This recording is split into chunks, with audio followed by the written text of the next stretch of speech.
شروع اللہ کا نام لے کر جو بڑا مہربان نہایت رحم والا ہے۔ اے ایمان والو، اپنے معاہدوں کو پورا کرو۔ تمہارے لیے چرنے والے مویشی حلال کر دیے گئے ہیں بجز ان کے جو تمہیں پڑھ کر سنائے جاتے ہیں، مگر حالت احرام میں شکار کو حلال نہ جاننا۔ اللہ جیسا چاہتا ہے حکم دیتا ہے۔ مومنوں، اللہ کے نام کی چیزوں کی بے حرمتی نہ کرنا، اور نہ ادب کے مہینے کی، اور نہ قربانی کے جانوروں کی، اور نہ ان جانوروں کی جو اللہ کی نذر کر دیے گئے ہوں کہ جن کے گلوں میں پٹے پڑے ہوں، اور نہ ان لوگوں کی جو حرمت والے گھر یعنی بیت اللہ کو جا رہے ہوں اپنے پروردگار کے فضل اور اس کی خوشنودی کے طلبگار بنے ہوئے۔ اور جب احرام اتار دو تو پھر اختیار ہے کہ شکار کرو، اور کچھ لوگوں کی دشمنی اس وجہ سے کہ انہوں نے تم کو مسجد حرام سے روکا تھا تمہیں اس بات پر آمادہ نہ کر دے کہ تم زیادتی کرنے لگو۔ اور دیکھو، نیکی اور پرہیزگاری کے کاموں میں ایک دوسرے کی مدد کیا کرو، اور گناہ اور ظلم کی باتوں میں کسی کے ساتھ تعاون نہ کرو، اور اللہ سے ڈرتے رہو۔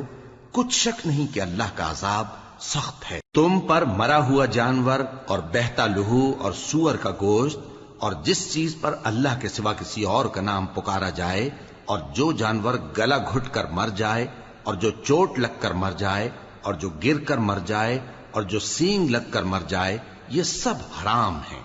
اور وہ جانور بھی جس کو درندے پھاڑ کھائیں، مگر جس کو تم مرنے سے پہلے ذبح کر لو، اور وہ جانور بھی جو غیر اللہ کے آستانے پر ذبح کیا جائے، اور یہ بھی کہ پانسوں سے قسمت معلوم کرو، یہ سب گناہ کے کام ہیں۔ آج کافر تمہارے دین سے نا امید ہو گئے ہیں تو ان سے مت ڈرو اور مجھی سے ڈرتے رہو۔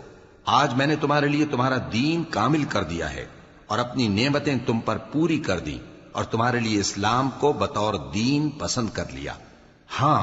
جو شخص بھوک میں ناچار ہو جائے بشرطے کہ گناہ کی طرف مائل نہ ہو تو اللہ بخشنے والا ہے، بڑا مہربان ہے۔ اے نبی، تم سے پوچھتے ہیں کہ کون کون سی چیزیں ان کے لیے حلال ہیں۔ ان سے کہہ دو کہ سب پاکیزہ چیزیں تم کو حلال ہیں، اور وہ شکار بھی حلال ہے جو تمہارے لیے ان شکاری جانوروں نے پکڑا ہو جن کو تم نے سدھا رکھا ہو، اور جس طریق سے اللہ نے تمہیں شکار کرنا سکھایا ہے اس طریق سے تم نے ان کو سکھایا ہو۔ تو جو شکار وہ تمہارے لیے پکڑ رکھیں اس کو کھا لیا کرو، اور شکاری جانوروں کے چھوڑتے وقت اللہ کا نام لے لیا کرو، اور اللہ سے ڈرتے رہو، بے شک اللہ جلد حساب لینے والا ہے۔ آج تمہارے لیے سب پاکیزہ چیزیں حلال کر دی گئیں، اور اہل کتاب کا کھانا بھی تم کو حلال ہے اور تمہارا کھانا ان کو حلال ہے، اور پاک دامن مومن عورتیں اور پاک دامن اہل کتاب عورتیں بھی حلال ہیں، جبکہ ان کا مہر انہیں دے دو۔ اور نکاح سے عفت قائم رکھنی مقصود ہو، نہ کہ کھلی بدکاری کرنی اور نہ چھپی دوستی کرنی۔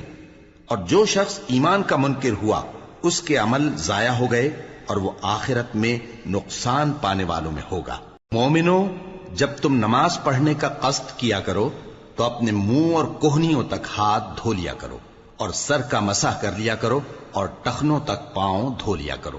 اور اگر جنابت کی حالت میں ہو تو نہا کر پاک ہو جایا کرو، اور اگر بیمار ہو یا سفر میں ہو یا کوئی تم میں سے بیت الخلا سے ہو کر آیا ہو یا تم نے عورتوں سے مقاربت کی ہو، پھر تمہیں پانی نہ مل سکے تو پاک مٹی لو اور اس سے منہ اور ہاتھوں کا مسح یعنی تیمم کر لو۔ اللہ تم پر کسی طرح کی تنگی نہیں کرنا چاہتا، بلکہ یہ چاہتا ہے کہ تمہیں پاک کرے اور اپنی نعمتیں تم پر پوری کرے تاکہ تم شکر کرو۔ اور اللہ نے جو تم پر احسان کیے ہیں ان کو یاد رکھو، اور اس کے عہد کو بھی جس کا تم سے قول لیا تھا، یعنی جب تم نے کہا تھا کہ ہم نے اللہ کا حکم سن لیا اور قبول کیا۔ اور اللہ سے ڈرو، کچھ شک نہیں کہ اللہ دلوں کی باتوں تک سے واقف ہے۔ اے ایمان والو، اللہ کے لیے انصاف کی گواہی دینے کے لیے کھڑے ہو جایا کرو، اور کچھ لوگوں کی دشمنی تم کو اس بات پر آمادہ نہ کر دے کہ انصاف ہی نہ کرو۔ انصاف کیا کرو کہ یہی پرہیزگاری کی بات ہے، اور اللہ سے ڈرتے رہو، کچھ شک نہیں کہ اللہ تمہارے سب اعمال سے خبردار ہے۔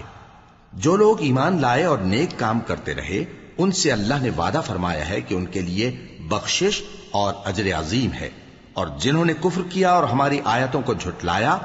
وہ جہنمی ہیں۔ اے ایمان والو، اللہ نے جو تم پر احسان کیا ہے اس کو یاد کرو۔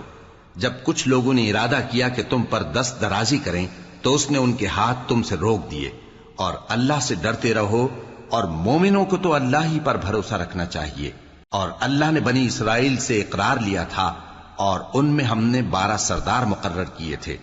اور اللہ نے فرمایا کہ میں تمہارے ساتھ ہوں، اگر تم نماز پڑھتے اور زکات دیتے رہو گے اور میرے پیغمبروں پر ایمان رکھو گے اور ان کی مدد کرتے رہو گے اور اللہ کو قرض حسن دو گے، تو میں تم سے تمہارے گناہ دور کر دوں گا اور تم کو بہشتوں میں داخل کروں گا جن کے نیچے نہریں بہ رہی ہیں۔